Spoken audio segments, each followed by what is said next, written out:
Alamak, resume Luqmanul Hakim ni nampak macam anak muda yang berpotensi. Okey, Kak Jah bagi ringkasan macam cerita kat makcik-makcik lain ni. Luqmanul Hakim bin Khairil Anwar ni, muda lagi. Baru graduate tahun depan dari University Nottingham. Ambil degree Computer Science, fokus Artificial Intelligence pula tu. Pandai.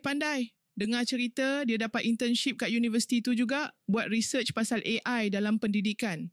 Bijak betul budak ni. Lepas graduate, terus dapat kerja sebagai junior software developer kat Smartcore Digital SDN BHD bulan Mei hari tu.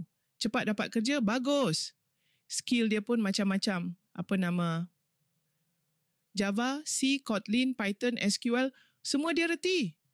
Tambah pula pengalaman dengan machine learning dan computer security. Wah, memang hebat. Patutlah cepat dapat kerja.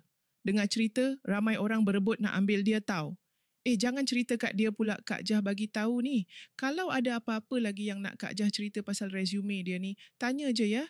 Kak Jah suka sangat cerita pasal anak muda berjaya ni. InsyaAllah dia akan jauh. Mungkin sampai jadi CEO suatu hari nanti. Amin.